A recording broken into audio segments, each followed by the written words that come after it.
En el día 178 de nuestro reto Lee la Biblia este año, vamos a hablar acerca del enfrentamiento de poderes.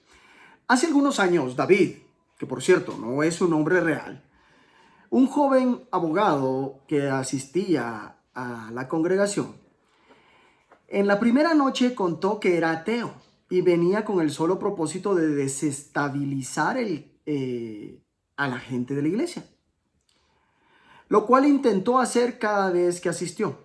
A diferencia de muchos que comienzan con esa actitud, no cambió en absoluto a lo largo del curso o a lo largo de los días. Después de la charla, ¿cómo puedo resistir el mal? Una joven llamada Sara, tampoco es su nombre real, que no era cristiana, afirmó que definitivamente ella no creía en el poder del mal.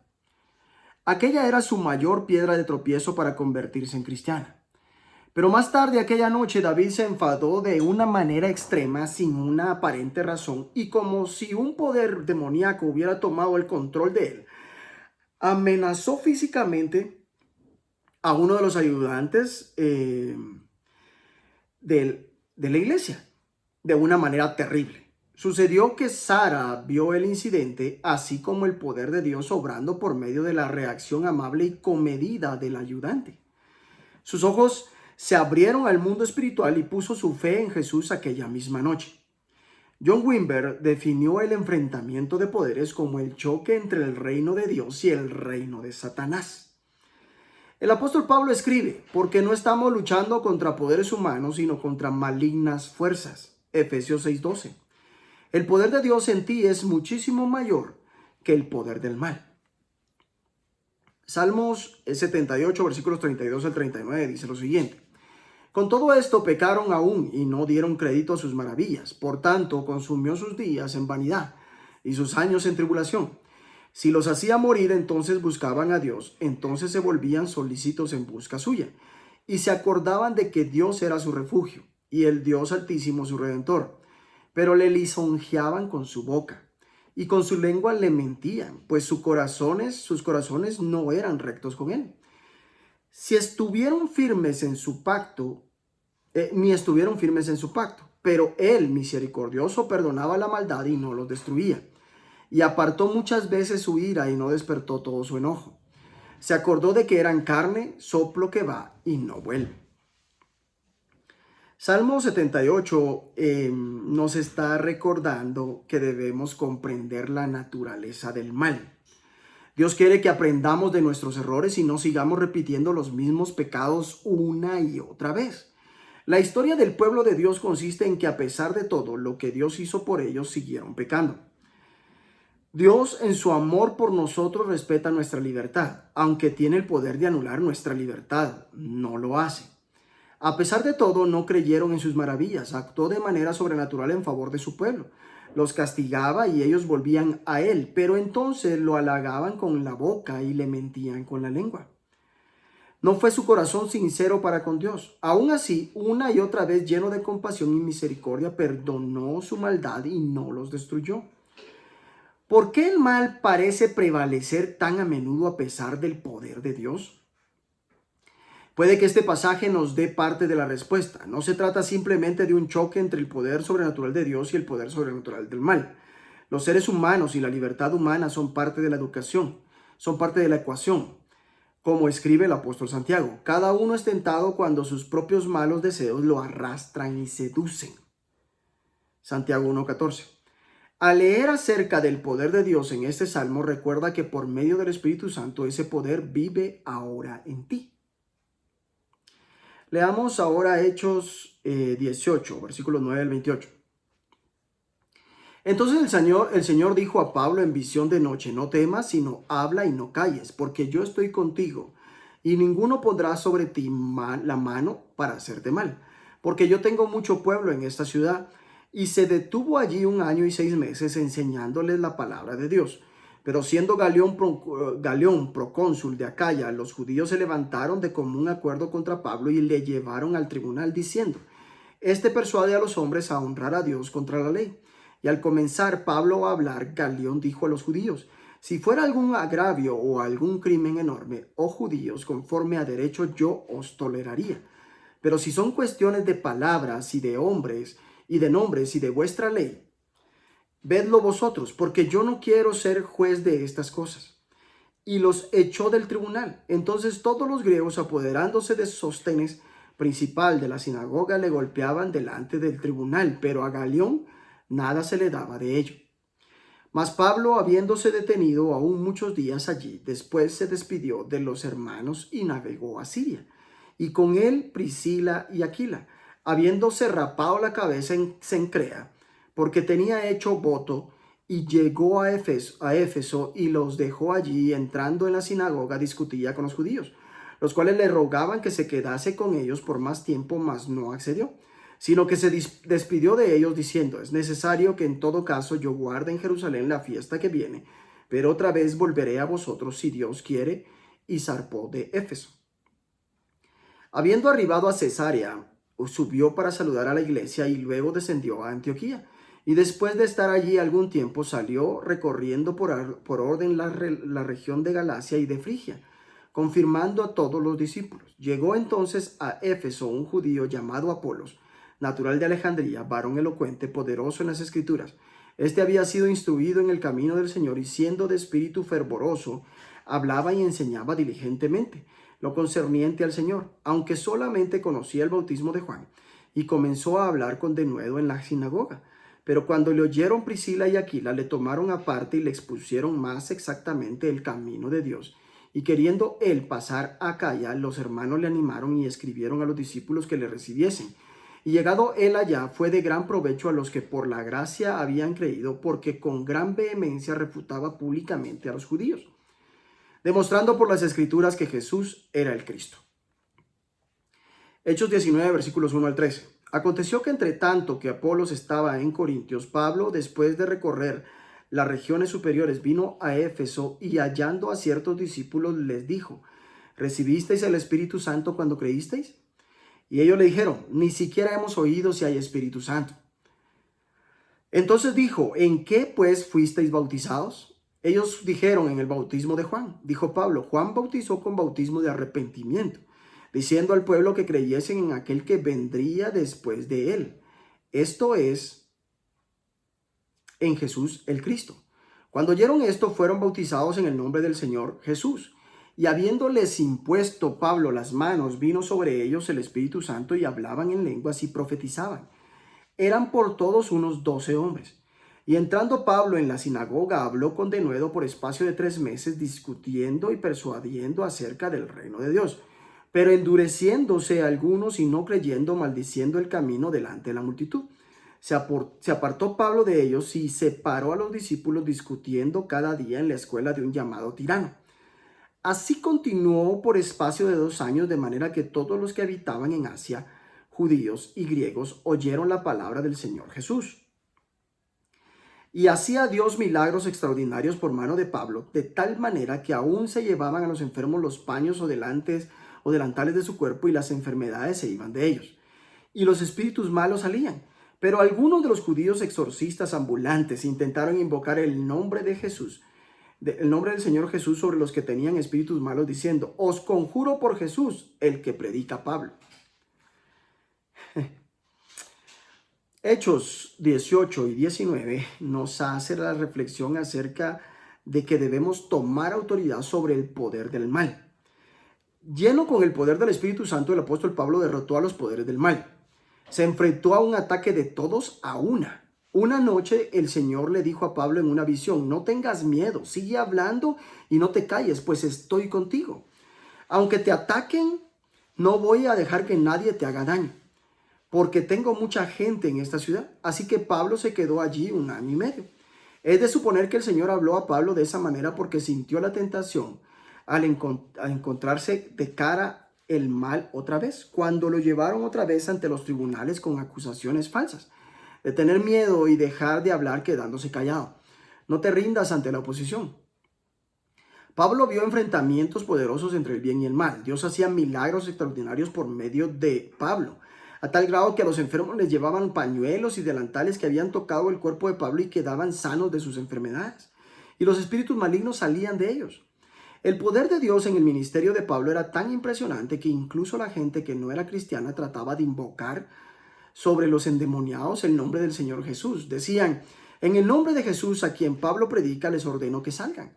Mañana veremos los peligros de hacer algo así. El intento de aprovecharse del nombre de Jesús de parte de aquellos exorcistas judíos tuvo consecuencias desastrosas. Pablo derrotó el poder del mal por medio del poder de Jesús para realizar milagros. Aquello fue parte de la manera multifacética en la que el Espíritu Santo obró en su ministerio, a la vez que enseñaba, mentoreaba, ministraba, debatía, apologética. Entonces, enseñaba. Se quedó ahí 1 año y medio enseñando entre el pueblo las palabras de Dios. Mentoreaba. Pablo pasó una gran cantidad de tiempo animando a todos los discípulos. Priscila y Aquila eran probablemente algunos de los que mentoreaba. A menudo aquellos que han sido mentoreados llegan a ser los mejores mentores. Por ejemplo, Priscila y Aquila mentorearon a su vez a Apolo, el cual era un hombre ilustrado y convincente en el uso de las escrituras. Había sido instruido en el camino del Señor y con gran fervor hablaba. Priscila y Aquila lo tomaron a su cargo y le explicaron con mayor precisión el camino de Dios. Así llegó a ser más efectivo. Ayudó mucho a quienes por la gracia habían creído. Ministraba. Vemos un ejemplo de ministerio en el poder del Espíritu Santo. Pablo les impuso las manos, el Espíritu Santo vino sobre ellos y empezaron a hablar en lenguas y a profetizar. En cada fin de semana tenemos el inmenso privilegio de imponer las manos sobre la gente y orar para que sean llenos del Espíritu Santo. Cada día lo puedes hacer, todos los días lo puedes hacer si crees. Debatía. Pablo a diario debatía en la escuela de Tirano. El debate en el grupo pequeño es quizás la parte más importante, o el debate puede ser la parte más importante cuando se ministra o cuando se está hablando. Da a la gente la oportunidad de explorar, hablar, investigar temas y empezar a encontrar alguna respuesta a sus preguntas. Apologética. Parte del debate consistía en hacer apologética. Esta palabra viene de la griega apología, la cual es usada por Pablo en su juicio cuando dice: me presento para defenderme. Apología significa presentar una base racional para la fe cristiana contra las objeciones y las distorsiones. Pablo razonaba con ellos. Lo hizo durante 3 meses, discutía acerca del reino de Dios tratando de convencerlos. Enseñó a Apolo, quien entró en el debate público demostrando por las escrituras que Jesús es el Mesías. Aquí vemos algunas de las diferentes áreas del ministerio en las que necesitamos formación y entrenamiento. Y es labor de las escuelas de teología, de los maestros que enseñan la palabra, así como las escuelas de formación o las academias de discipulado, cubrirlas para todos los miembros de la iglesia. Leamos Primera de Reyes 20 y 21. Primera de Reyes 20, capítulo 20. Acab derrota a los sirios. Entonces Ben-Hadad, rey de Siria, juntó a todo su ejército y con él a 32 reyes con caballos y carros, y subió y sitió a Samaria y la combatió. Y envió mensajeros a la ciudad de Acab, rey de Israel, diciendo: así ha dicho Ben-Hadad: tu plata y tu oro son míos, y tus mujeres y tus hijos hermosos son míos. Y el rey de Israel respondió y dijo: como tú dices, rey señor mío, yo soy tuyo y todo lo que tengo. Volviendo los mensajeros otra vez dijeron: así dijo Ben-Hadad: yo te envié a decir: tu plata y tu oro y tus mujeres y tus hijos me darás. Además, mañana a estas horas enviaré yo a ti mis siervos, los cuales registrarán tu casa y las casas de tus siervos, y tomarán y llevarán todo lo precioso que tengas. Entonces el rey de Israel llamó a todos los ancianos del país y les dijo: entended y ved ahora cómo éste no busca sino mal, pues ha enviado a mí por mis mujeres y mis hijos, y por mi plata y por mi oro, y yo no se lo he negado. Y todos los ancianos y todo el pueblo le respondieron: no le obedezcas, ni hagas lo que te pide. Entonces él respondió a los embajadores de Ben-Hadad: decid al rey, mi señor, haré todo lo que mandaste a tu siervo al principio, mas esto no lo puedo hacer. Y los embajadores fueron y le dieron la respuesta. Y Ben-Hadad nuevamente le envió a decir: así me hagan los dioses y aún me añadan, que el polvo de Samaria no bastará a los puños de todo el pueblo que me sigue. Y el rey de Israel respondió y dijo, decidle que no se alabe tanto el que se ciñe las armas como el que las desciñe. Y cuando él oyó esta palabra, estando bebiendo con los reyes en las tiendas, dijo a sus siervos, disponeos. Y ellos se dispusieron contra la ciudad. Y aquí un profeta vino a Acab, rey de Israel, y le dijo, así ha dicho Jehová, ¿has visto esta gran multitud? He aquí yo te la entregaré hoy en tu mano, para que conozcas que yo soy Jehová. Y respondió Acab, ¿por mano de quién? Él dijo, así ha dicho Jehová, por mano de los siervos de los príncipes de las provincias. Y dijo Acab, ¿quién comenzará la batalla? Y él respondió, tú. Entonces él pasó revista a los siervos de los príncipes de las provincias, los cuales fueron 232. Luego pasó revista a todo el pueblo, a todos los hijos de Israel, que fueron 7,000.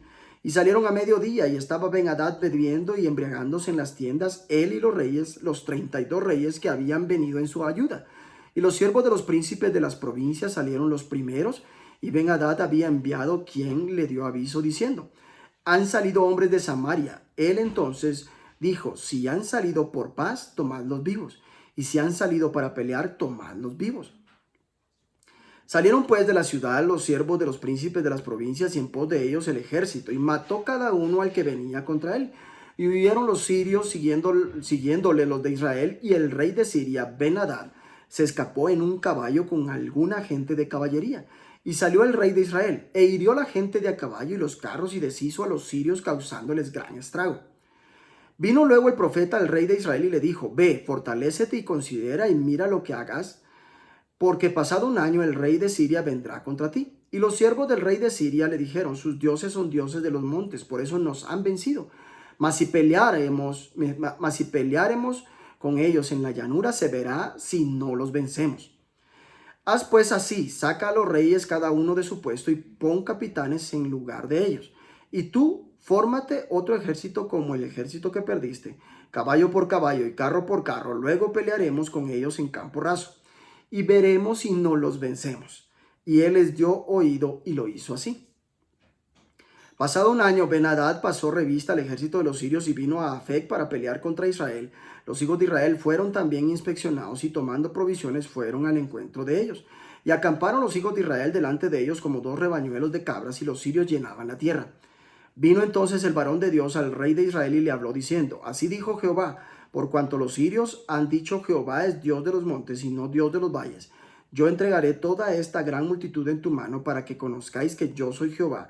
7 días estuvieron acampados los unos frente a los otros y al 7º día se dio la batalla. Y los hijos de Israel mataron a los sirios en un solo día 100,000 hombres de a pie. Los demás huyeron a Afec, a la ciudad, y el muro cayó sobre 27,000 hombres que habían quedado. También Ben-Hadad vino huyendo a la ciudad y se escondía de aposento en aposento. Entonces sus siervos le dijeron, he aquí hemos oído de los reyes de la casa de Israel, que son reyes clementes. Pongamos pues ahora cilicio en nuestros lomos y sogas en nuestros cuellos, y salgamos al rey de Israel a ver si por ventura te salva la vida. Ciñeron pues sus lomos con cilicio y sogas a sus cuellos, y vinieron al rey de Israel y le dijeron, tu siervo Ben-Hadad dice, te ruego que viva mi alma. Y él respondió, si él vive aún, mi hermano es. Esto tomaron aquellos hombres por buen augurio y se apresuraron a tomar la palabra de su boca y dijeron, tu hermano Ben-Hadad vive. Y él dijo, id y traedle. Ben-Hadad entonces se presentó a Acab, y él le hizo subir en un carro y le dijo Ben-Hadad, las ciudades que mi padre tomó al tuyo yo las restituiré, y haz plazas en Damasco para ti, como mi padre las hizo en Samaria. Y yo, dijo Acab, te dejaré partir con este pacto. Hizo pues pacto con él y le dejó ir. Entonces un varón de los hijos de los profetas dijo a su compañero por palabra de Dios, hiéreme ahora, mas el otro no. Quiso herirle. Él le dijo, por cuanto no has obedecido a la palabra de Jehová, he aquí que cuando te apartes de mí te herirá un león. Y cuando se apartó de él, le encontró un león y le mató. Luego se encontró con otro hombre y le dijo, hiéreme ahora. Y el hombre le dio un golpe y lo hizo una herida. Y el profeta se fue y se puso delante del rey en el camino y se disfrazó, poniéndose una venda sobre los ojos. Y cuando el rey pasaba, él dio voces al rey y dijo, tu siervo salió en medio de la batalla, y he aquí que se me acercó un soldado y me trajo un hombre, diciéndome, guarda a este hombre, y si llegare a huir, tu vida será por la suya. Y pagarás un talento de plata. Y mientras tu siervo estaba ocupado en una y en otra cosa, El hombre desapareció. Entonces el rey de Israel le dijo, esa será tu sentencia. Tú la has pronunciado, pero él se quitó de pronto la venda de sobre sus ojos y el rey de Israel conoció que era de los profetas.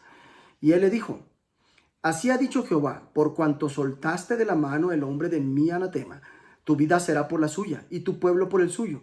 Y el rey de Israel se fue a su casa triste y enojado y llegó a Samaria. Primera de Reyes 20 y 21 son claros en decirnos acerca de prepararnos para confrontar el mal. A la mayoría de nosotros no nos gusta la confrontación, pero a veces Dios nos llama a confrontar el mal. En este pasaje leemos acerca de Acab, de quien se dice que nunca hubo nadie como Acab que, animado por Jezabel, su esposa, se prestara para hacer lo que ofende al Señor. Lo primero que leemos sobre un choque entre el mal y el propio mal. Ben-Hadad, rey de Siria, atacó a Acab. De la boca de un hombre malvado salieron palabras sabias. Díganle que no cante victoria antes de tiempo. Nunca es una buena idea cantar victoria por lo que va a suceder. Es mejor cantarla a posteriori. Después vemos cómo el poder de Dios es mayor que el poder de Hadad. Lo siguiente que vemos es cómo son el malvado Acab y Jezabel por la manera en la que trataron a Nabot para robar su propiedad. Se confabularon para sacarlo y apedrearlo y así robaron su viñedo. Elías fue un hombre de un valor extraordinario. No tenía ningún miedo ante el mal. Dios le dijo que fuera para encontrarse con Acab y confrontarlo. Sin temor alguno le acusó de robo y asesinato y le reprendió por hacer lo que ofende al Señor, advirtiéndole de que el juicio de Dios estaba a punto de recaer sobre él. Las palabras de Elías fueron tan poderosas que cuando Acab las escuchó se arrepintió. Se rasgó las vestiduras, se vistió de luto y ayunó. Dormía vestido así y andaba deprimido. Asombrosamente Dios le mostró su misericordia. No importa lo que hayas hecho, nunca es demasiado tarde para arrepentirte y acogerte a la misericordia de Dios. Señor, ayúdanos a no tener miedo a la hora de vencer a los pobres del mal, al igual que Elías y Pablo.